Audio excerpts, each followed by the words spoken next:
Howdy, my name is Matthew Brown, and I am in Amy Davis's MDS 410 course at BSU, student in the course, and I'll be giving you a leadership profile of Steve Jobs.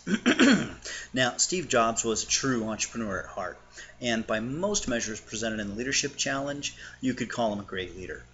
While Jobs appears to have suffered from a bout of tyranny as his company grew, when he was forced out of his own company, it seemed to have taught him some of the humility that he would need when he was later asked to return and lead the company again. Now, Steve Jobs had excellent vision and learned to inspire that vision in the people who worked at Apple. However, he seemed to struggle with effectively communicating what exactly his vision was. And if, as an employee at Apple, if you didn't instinctively get the notion that you had to not only dream big but deliver on that vision, then you might just find yourself without a job at Apple. Steve Jobs strove to change the world, and he did. And in the process, he provided tools to allow others to change the world along with him.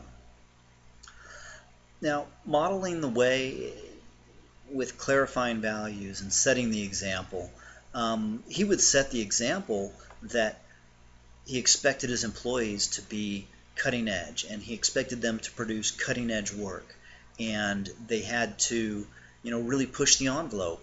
But he didn't always express himself in the best way to get that done, the most effective way to get that done. He learned to later, but early on in his career, he just really struggled with modeling the way, and it ended up costing him his company for several years, much to his own chagrin. Now, inspiring a shared vision, envision the future, enlist others, absolutely. Jobs was great at that. Steve Jobs saw the personal computer as something that, not just the geeks should have. He saw the potential of bringing computing power like we have today into everybody's home at a time when, maybe you had a black and white TV still, probably had a color TV, but we really weren't anywhere near the level of technology back in the mid to late 70s that we are today, obviously. And Jobs was a large part of seeing what could be done with the computer and bringing it into the hands of everybody that could afford the technology. And that was also how he challenged the process. The technology wasn't there, and it was developing, but Jobs always saw ways to improve on whatever it was they were building. And at one point he pushed a project, his personal project, for this beautiful computer that he wanted to get out there, and he just kept pushing. He'd see that this could change, that could change, this could be improved. The cost of components went up, the cost of the machine went up to a point where the board of the company decided that, hey, we can't afford to build this, and they took him off the project. But at the same time, the reason they couldn't afford to do it was because Jobs was constantly challenging the process and trying to make things better. And he took a risk, and in the short term, it didn't pay off. The board was not willing to continue to carry that risk with Steve. Now, enable others to act, foster collaboration, strengthen others. Sure, Steve was not a friendly person to work with. However, he built up Wozniak. His buddy Wozniak was an engineer who, tinkered around and had his own hobby personal computer. And once Jobs saw it, he was like, wow, this is awesome. We can do so much with this, and we could sell so many of them. And if people had this in their homes, they could do so many different things. And Wozniak was just like, yeah, it's cool, it's a computer. Steve saw something more than that, and he built up Wozniak around Jobs' vision of a personal computer.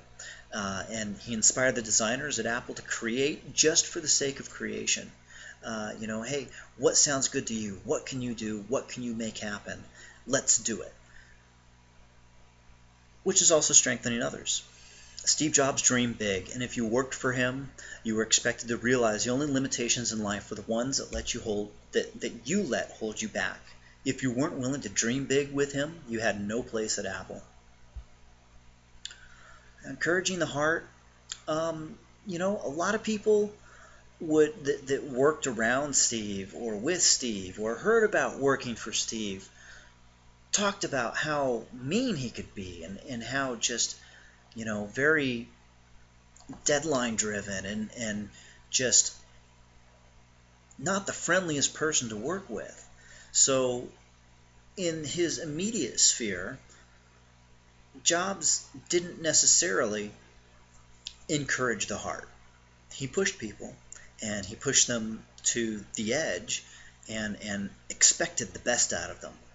But he wasn't always the friendliest person about it. He had hard times even with his first daughter when she was born, and he was just starting Apple as a company.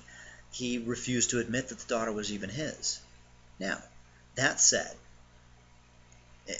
when it comes to encouraging the heart, with Steve Jobs, you need to look outside of Apple and at the people who use their products. There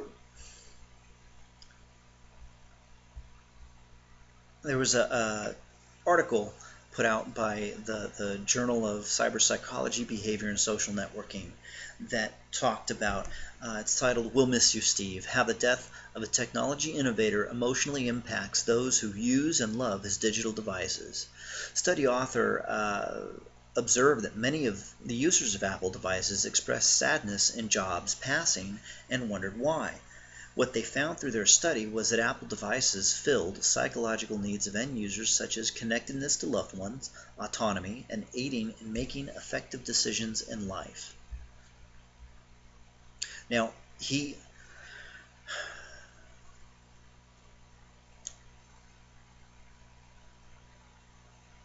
from what Steve saw of what you could do with the personal computer, he had just this great vision. And when you look at iMac and the iPad and the iPod, they really empowered a lot of people, millions of people all over the world, to make changes. If you have a need and you go to the Apple Store, there's probably an app for that, right? That wouldn't have been possible without the vision that Steve Jobs had in making Apple and in making the products that Apple makes. I'm personally not an Apple fan, but a lot of people are, and a lot of people that are Apple fans aren't necessarily the geek types. They want to get something that just instinctively works for them, and Jobs saw that need and he filled it. And the thing that I really admire about Jobs is that he had this great vision, and not only did he have this great vision, he brought it to reality. And he brought it to reality through the team that he built around him. And that's what I really admire about Steve Jobs as a leader. He may not have been the friendliest guy, but he really contributed a lot to society, and he did it by being a great leader. Thanks.